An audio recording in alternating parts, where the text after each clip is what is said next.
दोस्तों, आज मैं जीवन के लक्ष्य के संबंध में कुछ चर्चा करने जा रहा हूं। मनुष्य अपनी जिंदगी में जब तक लक्ष्य नहीं बनाता है वह सफल नहीं होता है, और लक्ष्य जब तक आपके जीवन से दूर है आपकी सफलता भी बहुत दूर है। लक्ष्य, जिसे अंग्रेजी में आप टारगेट भी कह सकते हैं। उदाहरण स्वरूप एक किसान का जिंदगी कर लीजिए। किसान की पूरी जिंदगी में लक्ष्य बना हुआ है। भारतवर्ष एक ऐसा देश है जहां 4 प्रकार की फसलें होती है, चारों सीजनों में फसलें होती है। कहीं कहीं 3 फसलें होती है, कहीं कहीं 2 फसलें भी होती है। जहां सिंचाई की पर्याप्त व्यवस्था नहीं है वहां 2 फसलें भी ली जाती है। किसान चारों सीजन के लिए बीज को अपने घर में संयोज के रखता है। अब तो बीज बाजार से भी मिलने लगी, सरकारी दर पर भी मिलने लगी है, सरकारी संसाधन के द्वारा भी मिलने लगी है, तो वो बीज को रखते हैं। साथ ही ग्रामीण क्षेत्र है तो वो बैल को भी रखते हैं, अच्छे नस्ल के बैल इत्यादि को भी रखते हैं। थोड़ा सा किसान की स्थिति अच्छी हो गई, अब ट्रैक्टर से खेती करने लगे हैं। यानी वो अपने साल भर में कौन सा फसल कब लगाया जाए, कैसे लगाया जाए, किस खेत में पानी की व्यवस्था कहाँ से होगी, कहाँ से खाद आएगा, उसकी पूरी लक्ष्य बना के रखता है और व्यवस्था करता है, और वह आत्मनिर्भर भी होता है। और किसान तो आप जानते हैं कि भारत की अर्थव्यवस्था का मुख्य रीढ़ है। किसान अगर अनाज नहीं उपजे तो हम कितने भी शहरों में तरक्की कर ले, हम कामयाब नहीं हो सकते। तो जो किसान का जीवन है वह लक्ष्य पर आधारित है, टारगेट पर आधारित है। अगर उसकी जिंदगी से लक्ष्य नहीं है तो वह कामयाबी नहीं हो सकती है दोस्तों। दूसरा, वैज्ञानिकों की ओर ले जाए, उनके जीवन में भी लक्ष्य है।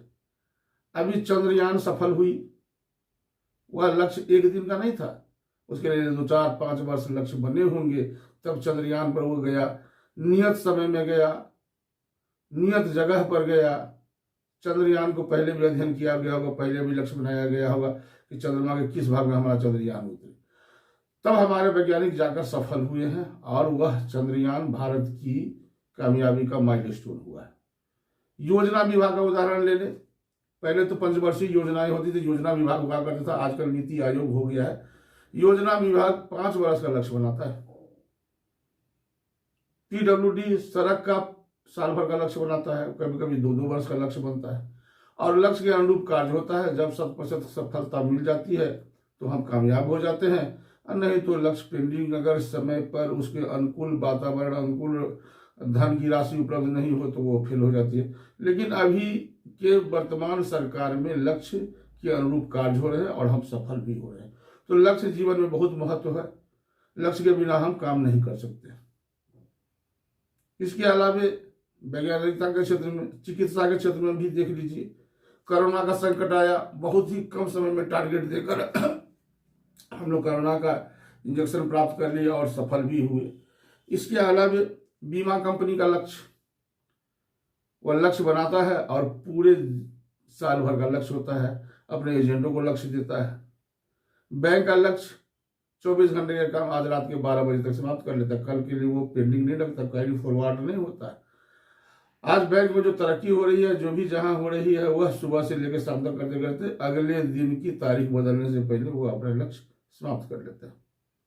छात्रों के लिए मेरी विशेष हिदायत, छात्र को भी अपने जिंदगी में लक्ष्य होना चाहिए। बचपन से ही छात्र को जीवन में लक्ष्य दिया जाता है, माता पिता के द्वारा बताया जाता है, पढ़ो और नौकरी करो। बचपन से उसके दिमाग में नौकरी है। नौकरी के बहुत सारे प्रकार हैं। कोई आईएएस बनना चाहता है, कोई डिप्टी कलेक्टर बनना चाहता है, कोई पर्यवेक्षीय पद पर जाना चाहता है, कोई इंजीनियर बनना चाहता है, कोई डॉक्टर बनना चाहता है, कोई क्लर्कियल लेवल में जाना चाहता है। बहुत सारे चीज है ऐसे जो लोग जहां जाना चाहते हैं, लेकिन लक्ष्य नहीं है तो वो छात्र सफल नहीं होते। लक्ष्य को देख लीजिए, अगर आपको किताब में जितनी किताबें हैं, अगर वह लक्ष्य के अनुरूप आप नहीं पढ़ते तो नहीं होता। मेरा लड़कों से विशेष सुझाव, विशेष आग्रह, जो छात्र प्रतियोगिता परीक्षा में शामिल हो रहे हैं या आने वाले समय में शामिल होंगे, उनको प्रत्येक दिन का लक्ष्य होना चाहिए। 24 घंटा अगर आपकी जिंदगी में समय है तो 24 घंटा का लक्ष्य आप कैसे बनाएंगे वो आपके जिंदगी में निर्धारित होनी चाहिए। प्रातः कितने बजे उठना है, कितने बजे नाश्ता करना है, कितने बजे करना है, उसकी एक रूटीन भी होनी चाहिए, और वह लक्ष्य के अनुरूप कार्य करे। और लक्ष्य के अनुरूप जब कार्य नहीं होंगे तो स्वभाव पश्चाताप के अलावा और कुछ नहीं होगा दोस्त। तो छात्रों को तो बहुत ही लक्ष्य बनाना चाहिए, प्रत्येक दिन का लक्ष्य बनाना चाहिए, महीने का लक्ष्य बनाना चाहिए, साल भर का लक्ष्य बनाना चाहिए। और जब आप टारगेट बना लेते हैं तो काम पूरा होता है। तो मैं कहूँगा कि ये वीडियो अगर अच्छा लगा हो तो लाइक करें, सब्सक्राइब करें और कमेंट करना ना भूलें। क्योंकि आप लोग सब्सक्राइब नहीं करते हैं तो मेरा मनोबल बहुत ऊंचा नहीं होता है। कमेंट करने से सही की बात जानकारी होती है। तो लक्ष्य है और अगले दिन मैं फिर नए